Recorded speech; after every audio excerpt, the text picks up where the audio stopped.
In this video, we are going to learn an easy technique to implement any Boolean function using static CMOS logic design. As an example, we are going to implement the Boolean function y equals a plus b bar c using static CMOS logic design technique. In the static CMOS logic design technique, we are required to design two networks. One is called a pull-up network, which comprises of P MOSFETs, and the other is called a pull-down network, which comprises of N MOSFETs. For designing or implementing this Boolean function, we proceed step by step.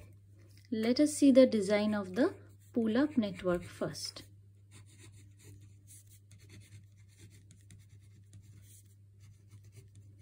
For designing the pull-up network, we start with the original function, that is y equals a plus b bar c.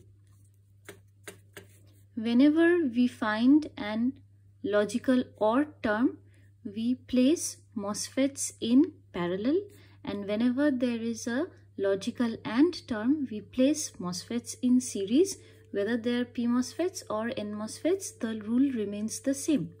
So for a plus b bar c, we start with VDD.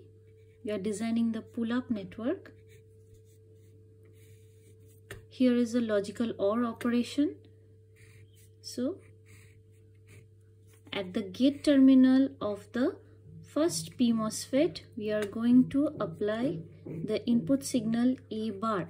Now we have to remember, whenever we are designing the pull-up network, whichever expression we are using, when we apply the inputs to the gate terminals of the P MOSFETs, we always take the inverted value of the different literals. For example, if we have A over here, when we are designing the pull-up network with the PMOS, we have to apply A bar. Over here we have B bar, so the complement of B bar is B. Hence, at the gate of the P MOSFET over here, we are going to apply B, inverted signal of B bar. And we have a logical AND operation between B bar and C. So we are going to place two P MOSFETs in series. And at the gate terminal of this P MOSFET, we are going to apply the signal C bar. And this completes the design of the pull-up network. Now the pull-down network, it is usually the complementary circuit of the pull-up network. By complementary, I mean the inputs to the gate terminals are going to remain the same, but whenever there is a parallel connection of MOSFETs, that is going to get converted to a series connection of MOSFETs, and when there is a series connection of MOSFETs, they get converted to a parallel connection of MOSFETs. This always happens with pull-up and pull-down networks. They are complementary to each other. So by using that simple logic, we can now design the pull-down network like this. B and C bar, these two P MOSFETs are in series, so we are going to place them in parallel now.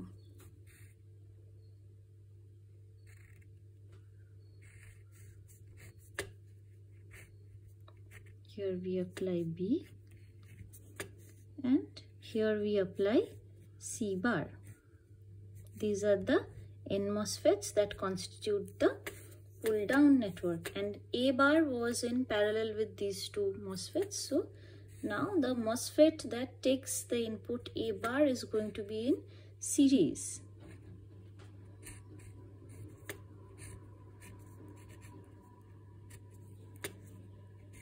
And finally the ground connection, we take the output from here. So this is the complete network. Let us now verify the design. For that, we are going to require the truth table with us. So I am going to quickly write down the truth table. It is a 3-variable function. So there are going to be 8 combinations starting from 0, 0, 0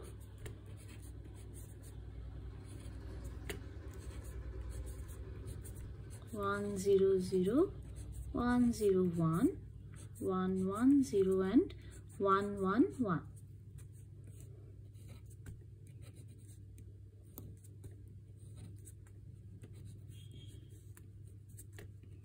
This is the truth table. Let us take any combination. Say 0 1 0. A is equal to 0, B is equal to 1, C is equal to 0. The output should be 0. Let us see if this is happening over here. A is 0, it means A bar is 1, B is 1 and C is 0 means C bar is also 1. Now we have to remember that a P MOSFET turns on only if logic 0 is applied at its gate terminal, and it remains in the cutoff state if you get a logic 1 at the gate terminal. For the NMOS, if logic 1 is applied at the gate terminal, the NMOS will be on, and if a logic 0 is applied at the gate terminal, the MOSFET remains turned off, or it remains in cutoff. So A is 0, B is 1 and C is 0. Since A bar will be 1, so this P MOSFET will remain turned off or in the cutoff state. B is 1, so this P MOSFET is also in cutoff. C is 0, so C bar is 1, hence this P MOSFET is also in cutoff. So basically there is no connecting path between the power supply VDD and the output node Y. Now let us come down to the pull down network. B is 1, which is going to cause this N MOSFET to conduct. C is 0, so C bar is 1, hence this NMOS will also conduct. And A is 0, which makes A bar 1, hence this NMOS will also conduct. Now whenever a MOSFET conducts, we can say that they behave like almost a short circuit between 2 points. So since all three of these N MOSFETs are conducting, hence this output node now gets a direct connection to ground, and so we can say that the output is going to be pulled down to logic 0. Hence the truth table is verified. Let us take another example. Okay, 1 1 1. Now the output should be logic 1. Let us see if this happens. Okay. A is 1, so A bar is 0. Hence, this PMOS will conduct. B is 1, so this PMOS will not conduct. C is 1, so C bar is 0. Hence, this PMOS will also conduct. Now, since this PMOS is not conducting, so this path remains off. But there is a connection between VDD and node and the output node via this path. For the pull down network, B is 1, this NMOS will conduct. C is 1, so C bar will be 0, hence this NMOS will not conduct. A is 1, so A bar is 0, so this NMOS will also not conduct. So clearly there is no available connection between the output node and ground, but there is a connection between the power supply VDD and the output node Y, and so the output will be pulled up to logic 1. Hence, this combination is also verified.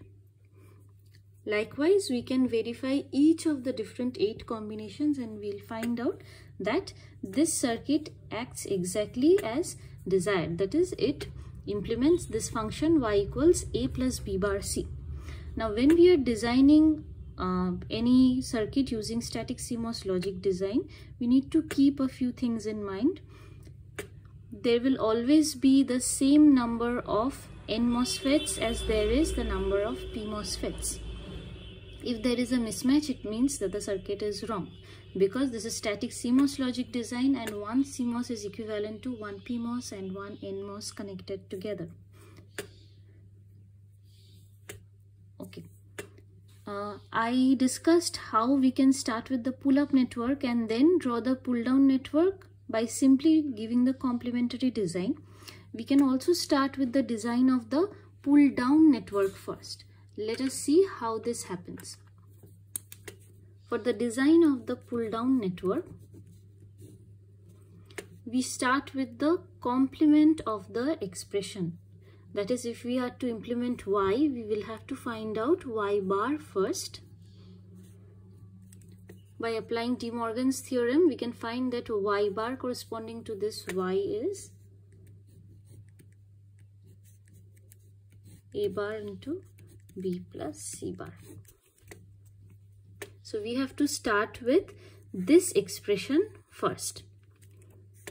And in the pull-up network, when we were considering the inverted forms of the different input terms, over here we take the terms as it is. So a bar, b and c bar are going to be the inputs to the different gate terminals of the different MOSFETs.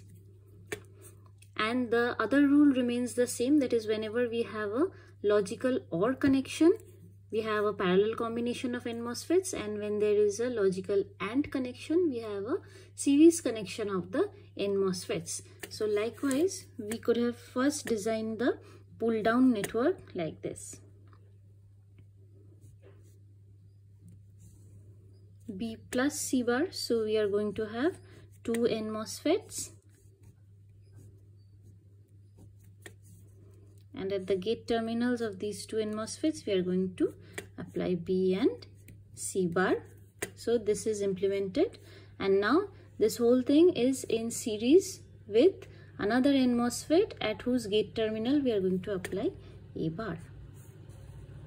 So this in,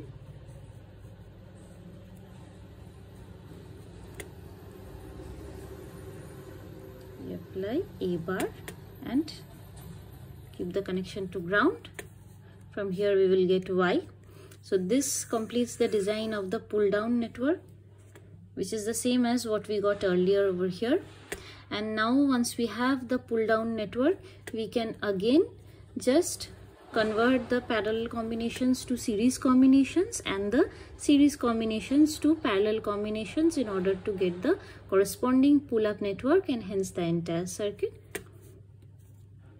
So we can just draw it like this.